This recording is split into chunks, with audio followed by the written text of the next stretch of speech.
When I was a little girl, I had an imaginary friend. I think a lot of kids my age did. My imaginary friend's name was Fred.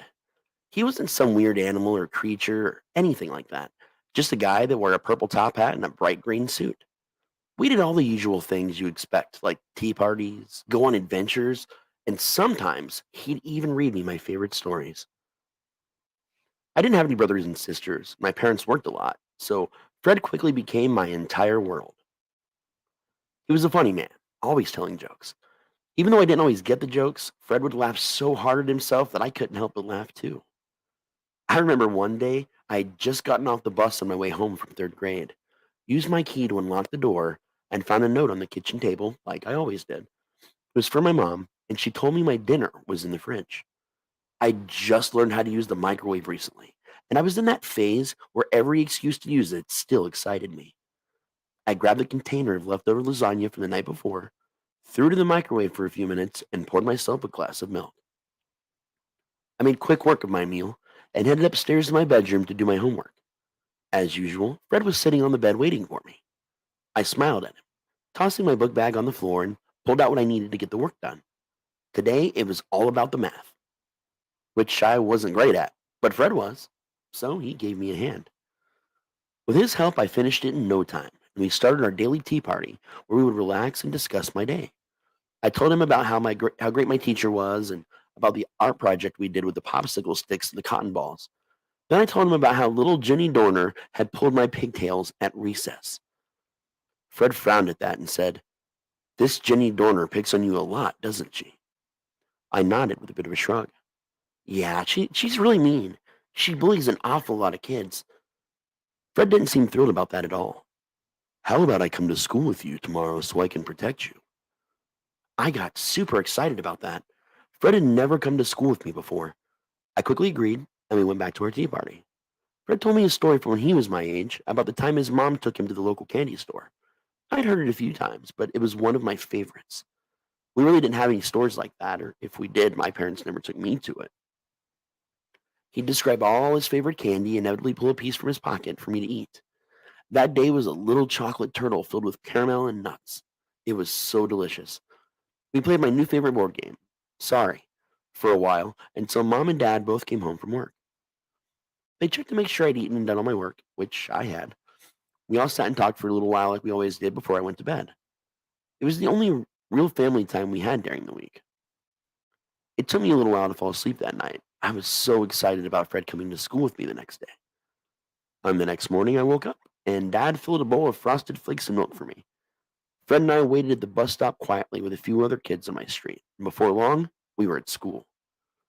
I gave him the grand tour of my classroom, which consisted of the rack where I hung my coat, the cubby holes we used for homework, and nice little messages that our teacher, Miss Newman, would put in there. Then I showed him my desk. Bobby Darnell usually sat next to me in class, but he was absent that day, so Fred sat there. He seemed every bit as excited as I was when class got started. During the first part of the class, we started learning a little about the solar system. This really made me happy because I loved looking at the stars at night. I often dreamed of being the first woman in space when I grew up, living among the stars. Fred just kept smiling and looking around the room while Miss Newman was explaining the Milky Way. Timmy Warsher made a comment about candy bars, and just about everyone laughed, even Miss Newman. Eventually, it was time for lunch. So, Fred and I filed out with the class and headed to the cafeteria. I was probably one of the few people that liked cafeteria food because a lot of the other kids complained about it. Since it was Friday, it was pizza day, and that was my favorite. They always served it with fries. I opted for the chocolate milk over the juice. I ordered some to Fred, but he said he wasn't hungry. Once I was all done eating, we headed out to the playground for recess. I introduced Fred to the few friends I had. He smiled and waved to them, but they just giggled and looked a little confused. It didn't take long, though, for Jenny Dorner to corner me in the jungle gym with her little group of bullies. Fred frowned when Jenny pulled my pigtails again, and her friends laughed at me and called me names. When it was over, I turned around to commiserate with Fred, but he was gone. That's when I heard a series of pained screams echoing across our little concrete jungle. It came from over by the monkey bars. I rushed over to see what was going on and saw all her friends standing there, crying and shouting for Miss Newman, who came running and picked up Jenny to take her to the nurse. Part of the bone in Jenny's arm was exposed, having shredded through the skin in a few different locations. The white of those bones stained red is something I will always remember. According to her friends, Jenny had apparently climbed on top like she always did, but this time she'd somehow fallen off. Her friends swore up and down that someone had pushed her, but no one ever owned up to it. Right after it happened, I saw Fred standing by the monkey bars with a big smile on his face. The rest of the school day went by in a blur. All the other kids had a hard time concentrating because of what happened to Jenny. Miss Newman gave us a good talking to about safety to make sure something like that didn't happen again. The best part of the day, though, was not getting any homework. That meant I could play with Fred all weekend. 6 months later, Fred and I were playing out in the front yard. We were digging for treasure, one of our favorite summer pastimes.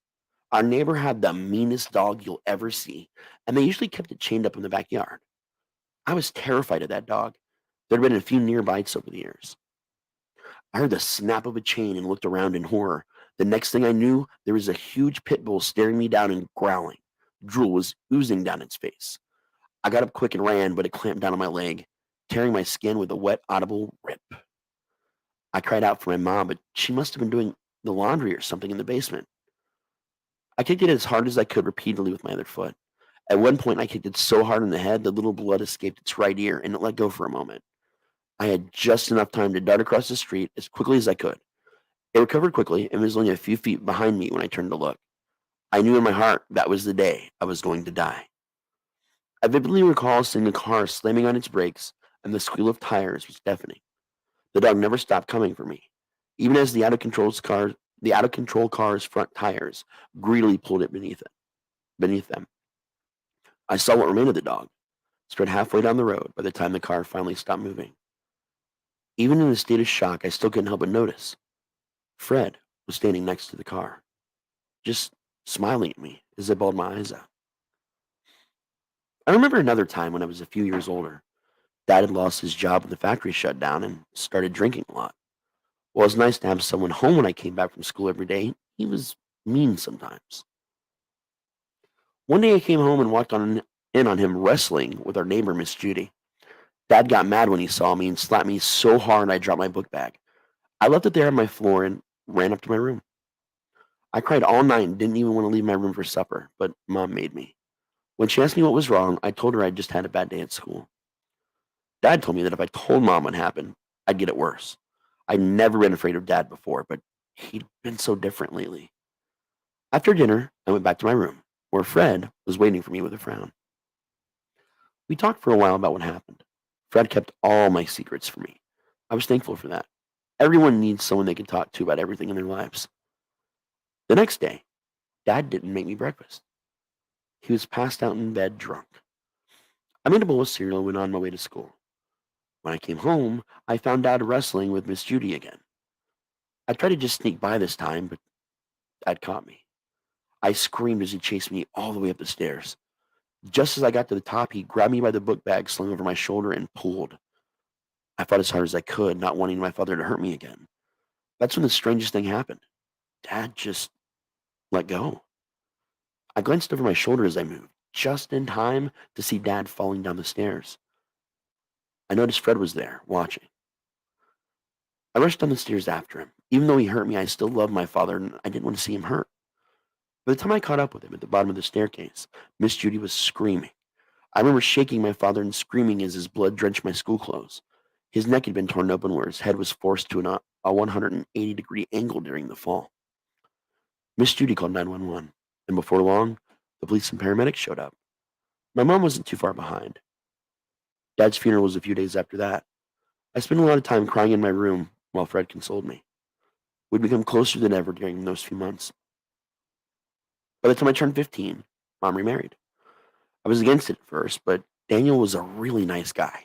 He didn't drink like my father had and took great care of Mom and me. I still saw Fred a lot, but it was a little estranged. He changed over the last year or so. It was a little weird that I still had an imaginary friend at my age. I didn't talk about him to anyone, though. The last thing I needed was people making fun of me, thinking I was batshit crazy or something. Fred still helped with my math homework when I needed it. He was a genius when it came to math. He'd taken to relaxing in bed at night while we talked, and sometimes I'd pass out with him there beside me. It seemed so innocent. I thought little about it. I heard Fred a lot, to be honest. He'd been there for me so many dark times throughout my life. One morning, I woke up undressed, but for the life of me, I couldn't remember removing my clothes. I was kind of sore all over too, which was weird. It was a Saturday, thank God, so at least I didn't have to go to school. I made it a bed day so I could relax and recuperate. That day was uneventful. I made it to the kitchen for meals, but otherwise kept to the bedroom with a book. I didn't see Fred for a little while after that, but I knew he'd be there when I woke up because his distinct smell of baby powder and peppermint still permeated the air in my room. 2 weeks later, I woke up one morning in so much pain I could barely even move. I noticed there was a lot of blood, partially dried. It was up and down my thighs in a small congealed puddle where I'd been laying. There were small but deep cuts across my legs and a few on my stomach as well that I just couldn't explain. Just gaping holes staring up at me where my flesh used to be. I barely had the strength to yank my sheets and bedspread off the bed and hide them in my closet. I watched them later when no one was home. I don't know what I didn't know what to do, but talking to my mom about it just felt weird. I had no actual idea what was going on, so how could I even explain it? The only thing I knew for sure was that Fred had to have been behind it. I could smell him all over me. I forced myself into the shower and turned the hot water on as hot as I could make it. I just stood there for a while, scrubbing myself so hard I had to have removed a few top layers of my skin. Then I curled up and cried while the scalding water beat down on me from above. In the moment, all I wanted was to die, for there to be an end to what was happening. How could Fred, my best friend in the world, betray me like this? Why would he do this to me? What was he doing to me?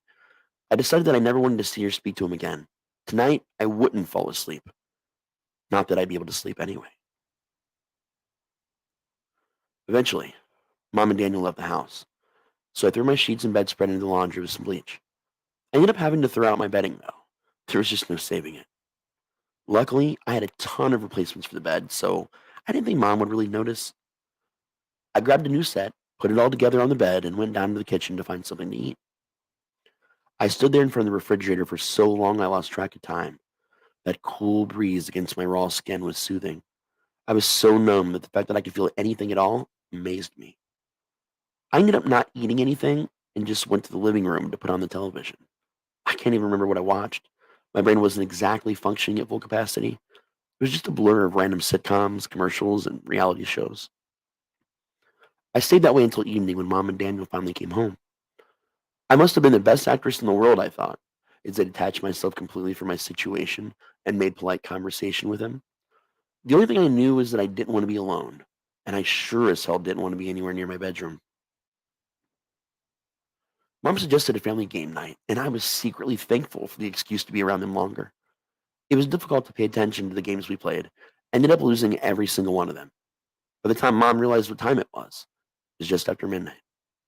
She called it a night. She and Daniel were tired from their hike and had a whole day of antiquing planned for the next day. So I reluctantly said goodnight myself and, with increasing terror, made the way up the stairs to my bedroom. I reached a hand to flip the light switch on before I even entered. I breathed a sigh of relief when I noticed Fred was not there to greet me. I stayed up till the morning sun dripped through my windows, feeling a little safer with the light of day. I finally fell asleep. I should have known that no time of day was or would ever be safe for me again. The pain woke me up this time. How long I slept, I'll never know.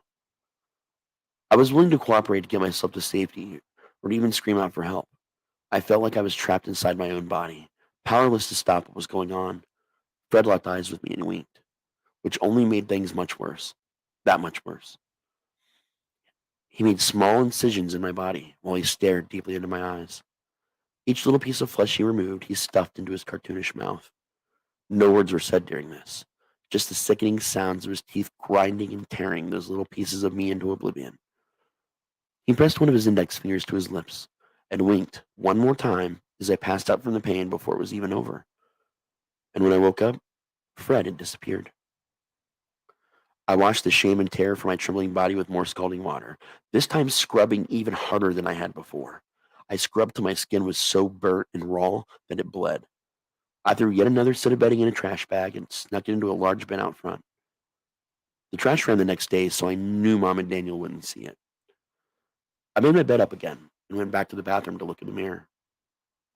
There were dark circles under my eyes, and I looked as bad as I felt.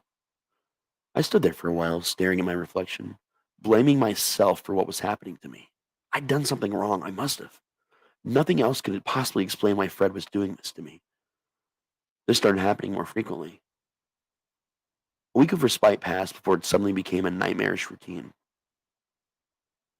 The pain would wake me up, and I would be forced to watch Fred consume small pieces of my flesh. His visage was becoming more terrifying every time I saw him. His once cartoonish features had taken on a much more sinister appearance.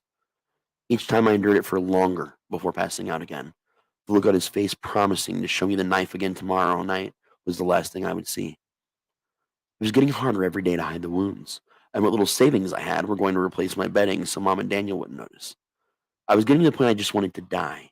I needed peace, and I felt like there might be only one way to get it. The following Friday, I grabbed my laptop and went to the family room and booted it up. I was desperate and searched through various subreddits for any information that might help me. I even posted a little about it, hoping to get some advice. It was apparently the consensus that Fred wasn't so imaginary after all. Since I was the only person capable of seeing him, most people thought he might have been a ghost. A few hours later, I had more information than I knew what to do with. I went around the house collecting some things that people had suggested. I grabbed a bag of rock salt Daniel kept for the winter out of the shed out back. For the first time in my life, I thanked the gods for my mom's hippie days. She's what you'd call a new ager before I was born, and kept a few boxes from the old days in the attic. I found a Ziploc bag labeled white sage, a pentacle, and some black candles. According to the advice I got, black candles were supposed to banish negativity. The pentacle was for protection, and white sage was to bless and cleanse my house. And the salt was just something I'd seen on Supernatural. There was some there was some sort of weird comfort to think that I was reenacting a scene from my favorite TV show. I felt stupid walking around the house while I burned white sage in each room. I wasn't entirely sure that any of this would help, but I didn't want to take any chances. When I was done, I went back to my room and burned some more. I lit the candles, put on the pinnacle, and started putting salt in front of the door and the window in my room. Just for good measure, I even borrowed Dan's Bible and sat there for a little while reading verses out loud. I was an atheist, but at this point, I needed all the help I could get. I had everything all cleaned up and aired out before Mom and Daniel got home. I lit the black candles burning on the little table next to my bed like I'd been told to. I was supposed to burn them to nothing and then bury the wax with a pentacle on the unhollowed ground the following day. I had no idea how I'd be able to dig a hole at the church or the graveyard, but I'd worry about that when the time came. Mom seemed excited about what they found when they were antiquing, and I helped her and Daniel unload their finds from the back of his old red pickup truck. I feigned interest as they showed me each one of them and explained what exactly they were, what they were worth, and what they actually paid for them.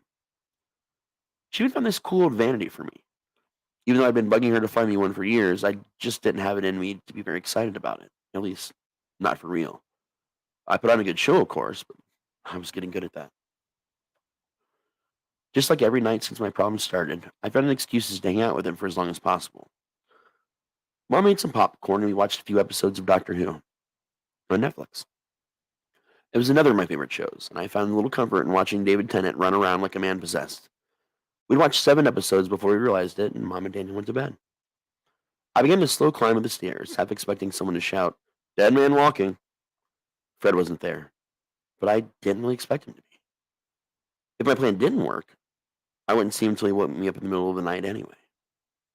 I booted up my laptop and got sucked into Facebook for a while, and even ended up watching a bunch of random videos on YouTube. When the first rays of morning light came through my windows, I shut out the laptop and lay down on my bed. I passed out soon after. I woke up to moving around my bed and immediately tensed up.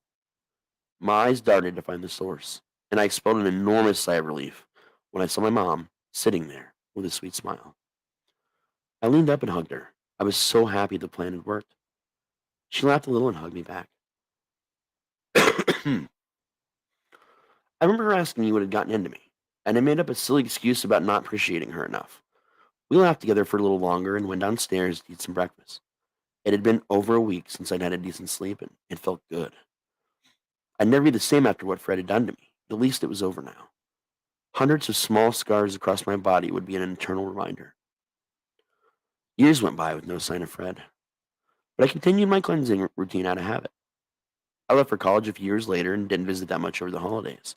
The less time I had to spend in that house, the better. Then I ended up getting married, having a kid, and moving on with my life. Mom died almost 5 years after Christmas, after Christina was born. She'd become extremely reclusive toward the end of her life and was impossible to get a hold of. It hurt me deeply that she never wanted to meet her granddaughter. Daniel had broken the news to me kindly, but there was something about his voice that just sounded off. All he said is that there had to have been some sort of animal attack on one of her solo hikes while he was at work. When he got home, she was lying in bed, covered in minor cuts and bleeding everywhere. He told me she just kept muttering the word animal repeatedly in a fugue state. Her heart had given out after the paramedics had arrived on her way to the hospital. Daniel disappeared altogether after that, and I got a letter in the mail stating that Mom had left us the house. I thought about selling it, but it was a lot bigger than where we lived, and my husband and I had been talking about having another kid. After a few arguments, he finally convinced me it made the most financial sense, so reluctantly, I gave in, and we moved 2 weeks ago, leaving our tiny leaving our tiny two-bedroom apartment behind. I should have argued harder against it. Hell, maybe I should have just burnt the place down the night I got that letter. I knew that what Daniel had told me wasn't the entire story. I could feel it in every little scar on my body. If only I knew then what I know now. 3 hours ago, I went into my old room, and now it belongs to my daughter Christina. She was talking to her stuffed animals and having a tea party. I smiled and started back down the hallway, content to see her happy. She was only in kindergarten, but it had been hard for her to leave her friends behind. She hadn't made any new ones since we moved here, but I was sure that given a little time, that would change. I didn't get too far from the room before freezing in place, horrified, as I heard her sweet little voice say the name, Fred.